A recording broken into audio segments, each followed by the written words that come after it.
Hello friends, welcome back to another important video. Now friends, time and again I try to create videos which help my fellow bankers in their day-to-day banking life. So this video is for all tellers, cashiers or assistants and even for managers and officers since you all work with cashiers. And if cash is not tallied, then obviously duty is on to you to help them. And if you don't know the tips and tricks, then unfortunately you along with your cashier or teller have to suffer in long run. Friends, I get many mails from bankers regarding the issues they are facing at their workplace. I generally reply them one-to-one on mail, but this mail I got from one of our fellow bankers is really common. And I thought of making a video on this, since this may help many new and seasoned bankers. But before that, do like this video since this tells me that you are loving the content. And it also motivates me to make more such awesome videos. Also, if you haven't subscribed to this channel, then do it now since this is the only channel that provides quality content. Also join my Facebook and Telegram groups where I post lots of one-pagers and other important stuff which is very important for your examinations. All the links are there in description to this video, so do join after you finish this lecture. Now the mail goes like this. As always, I have hidden the personal details of the banker. Dear sir, I am Dash, working in a public sector bank as cashier or teller since last 1 year. Last week I was short of rupees 54,000 cash. This was not the first time. Earlier also 3 times my cash was short but amount was less than rupees 500. So I paid out of my pocket. But since last week after suffering a loss of rupees 54,000, I am too much demotivated and scared to even go inside the cash cabin. I had to even arrange rupees 50,000 from my family to get the cash tallied that day. None of the officers or manager came to help me or even get the vouchers tallied. Manager sir simply replied to arrange the difference amount from anywhere and close the cash fast.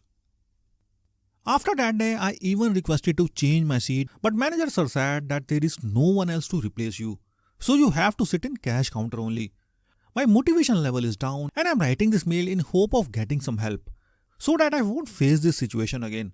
I can't afford to make such big losses again and again at this salary. Writing this mail with lots of hope, thank you. So friends, if you are working in Mac for some time, then cash mismatch is very common, but mostly difference is rectified easily by cashier itself. But on rare occasions, cashier have to pay the difference out of their pockets if the cash is short, maybe due to their negligence or any other case. Now, after reading this mail, I could very well correlate with the banker, since I also worked in cash counter or worked as a teller for initial 2 years of my banking career. And frankly, funny thing about cashier seat is that every newcomer is handed that seat only.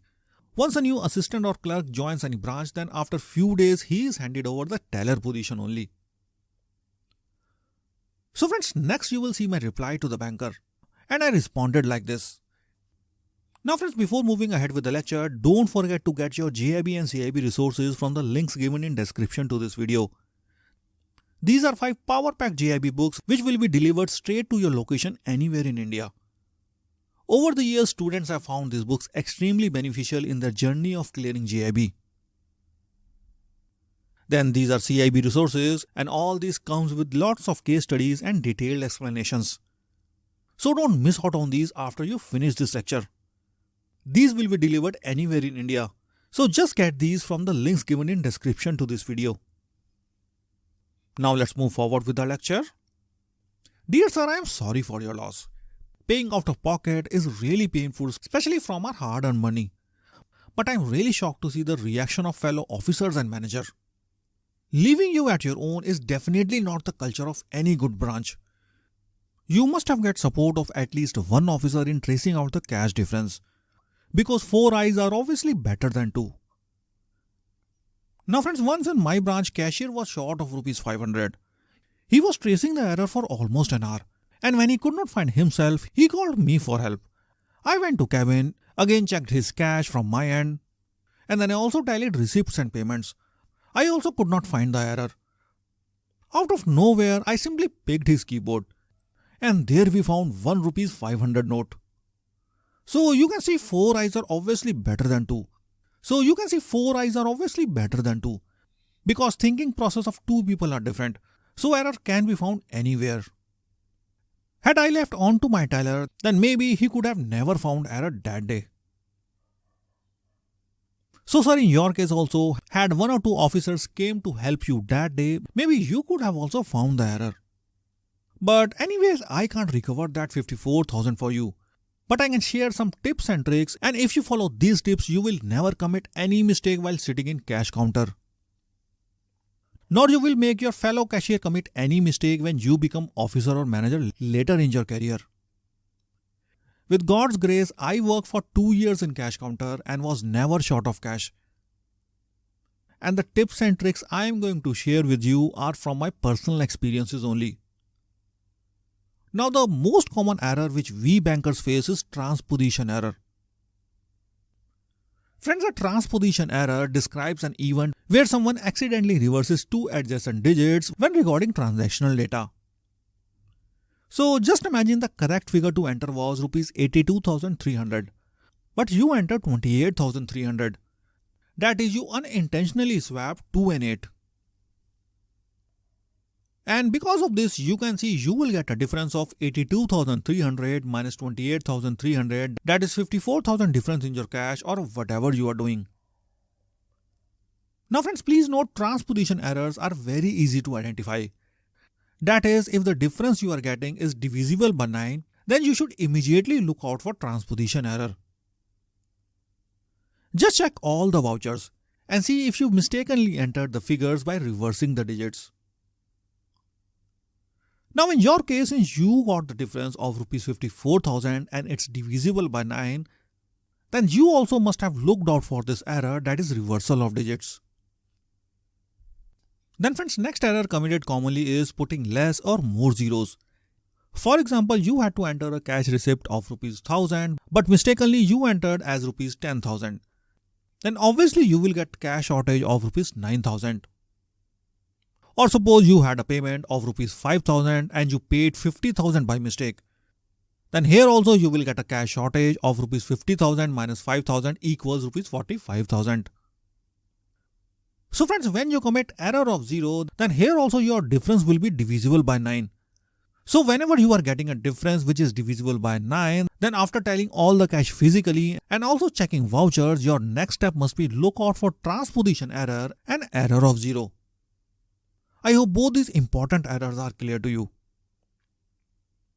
Next friends, there are some tips which you must follow while sitting in cash counter. And if you are manager or officer, then you must tell your new cashier or teller to follow these tips. These tips will save tons of their time and they will never commit any mistake while sitting in teller seat. Now the first tip is, whenever you are sitting in cashier seat, always do your work with full calmness. Never be in hurry to finish the transaction in hand. It doesn't matter how long the queue is. Friends, most mistakes are committed due to negligence of cashier only. So always take your time and finish the transaction in hand with confidence. Many cashiers try to do the work very fast, thinking this will make their work complete faster and they can relax a bit in middle. But frankly, teller seat is not at place to show how fast you are in completing the transactions. But friends, on the contrary, it doesn't mean that you should be super slow and count a 100 rupees packet 5 times before handing to the customer and taking 10 to 15 minutes in doing the work of a single customer. So I hope you understood the difference between working calmly and slowly. The next tip is never be overconfident while you are sitting at teller seat. Friends, many cashiers I have found are overconfident when they sit in cashier seat. When they hand over cash, they never write the narration at back of the voucher. Now in one of my branches, cash was not tallying, and I noticed that cashier has not written any narration at back of the voucher. That is how many notes and denomination of those notes at back of the voucher where amount was less like 100 or 50 or 500. When I asked him why you have not written narration at back of the voucher, he simply said that, sir, how can I make a mistake in giving 1 or 2 notes to the customer? Now friends, overconfidence like this doesn't work when you sit in cashier seat. I simply said to him, always write narration of the notes at back of the voucher, no matter how small the payment or receipt is. Confidence is a good thing to have, but overconfidence should be avoided when you sit at the teller seat. Now third tip is, as I said earlier, that always write narration of notes. That is, how many notes and which denomination of notes you are giving to the customer and you have received from the customers. Most often error lies in this only, and cash can be tallied by simply seeing this. But you must note the narration correctly. Example, if you did a payment of 5,000, then you should correctly write 10 multiplied by 500 at the back of the voucher. That is, you have given 10 notes of rupees 500 to the customer. But the important thing is you should write the narration very carefully. If you write it wrongly, then there is no way to rectify the mistake. The next tip is always use a dumper when you are counting notes. Well, these days we have note counting machines, so you should follow this tip. So if in case you don't have advanced machines, especially in rural branches.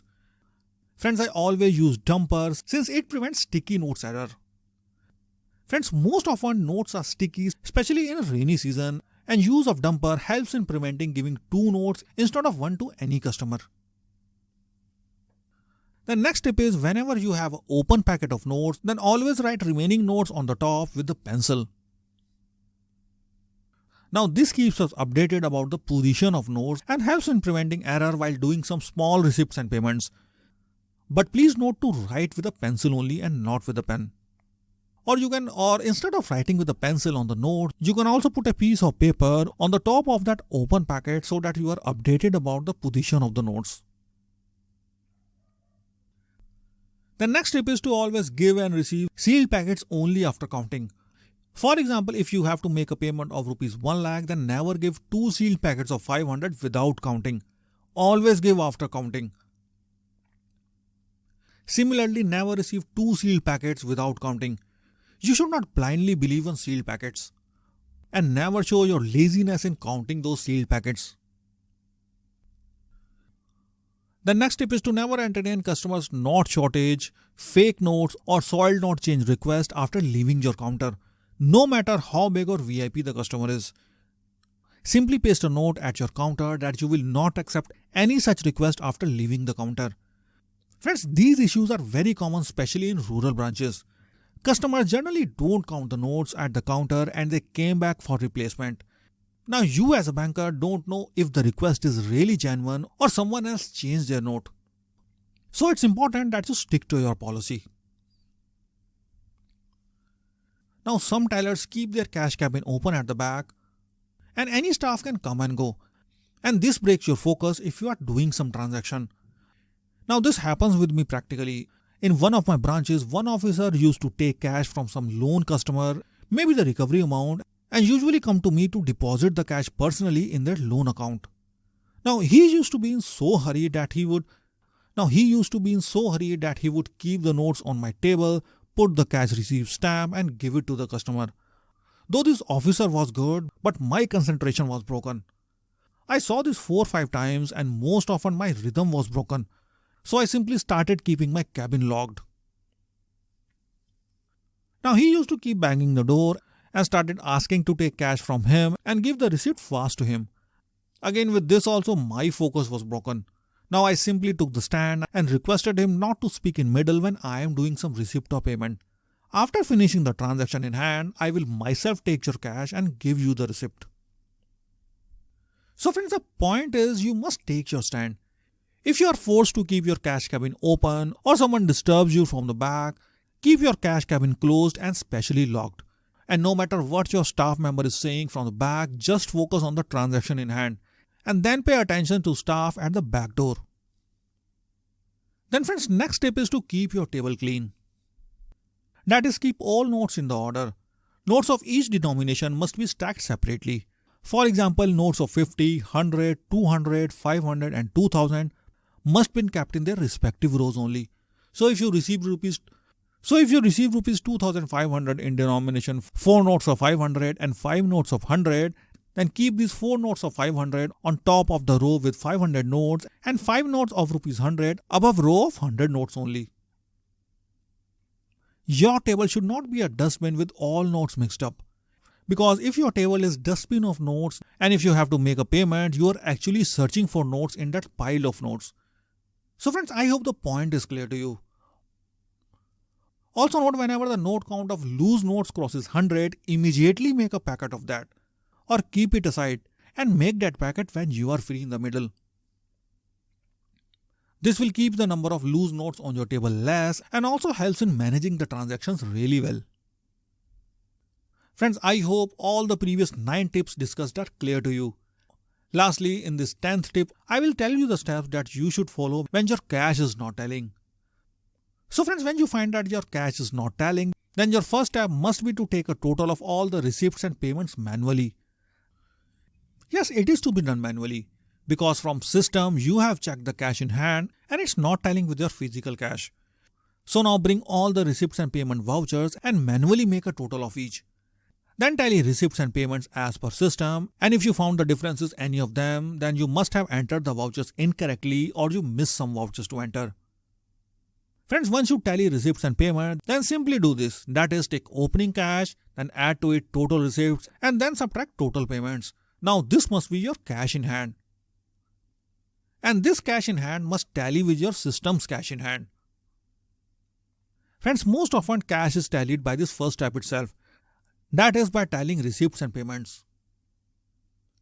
Next friends, if your cash is still not tallying, then matter is serious. And then start checking the narration at back of each voucher. That is, if you have given or received correct notes as per the amount mentioned in the voucher. If you have given excess note to someone, then you have to recover the excess amount paid to the customer. Now this happened to me once when I was sitting in cash seat, and we used to send award staff to person's place and recover the amount from him. Normally people were honest and they used to return excess amount paid. So friends, as you can see, writing correct narration is very important. Next friends, if you still can't trace the error, then simply check sealed packets again and check if new packets made contain some excess notes. This also happened with me 2-3 times. I tallied everything and then found 2 packets containing excess notes, that is more than 100 notes. Lastly friends, if you checked everything and if you still can't tally the cash, then obviously you have committed the mistake. And you also did some mistake in narration and note counting as well. Yes, it's unintentional, but this is how work happens in cash counter and you have to pay out of your pocket. And if the cash is excess, then you have to put in sundry because you may not know when someone can come and claim that amount. But friends, if you religiously follow the tips and tricks mentioned in this video, then one thing I can guarantee you is that you will never commit any mistake in tallying your cash. And if the cash is not tallying, then you must have diverted from the tips mentioned in this video. Also, if you are an officer or a manager, then it's your duty to give a 5 to 10 minutes briefing to your new cashier about all these points, so that he never commits any such mistake and you are also tension free on behalf of your new cashier. Lastly, as a manager or officer, your image in front of new cashier will become very positive, and he will also thank you later for giving these tips at start of his career itself. If you as an officer or manager can't give tips or guide new clerk or cashier, then they also won't look up to you as a good leader or a branch in charge. Lastly friends, if you found the video beneficial, then don't miss to hit like and also share with your Telegram and Facebook groups so that other bankers are also benefited from this. So with this I wind up this lecture. Lastly, don't miss to get your JAIIB resources of these 5 power-packed hard copy books. All these books will be shipped straight to your destination anywhere in India. So don't miss to get these from the links given in description to this video. You can also get the online versions of this. Also get CAIIB resources of these 6 power packed books. And all those who are preparing for CAIIB, you can get the CAIIB resources of 6 power packed books.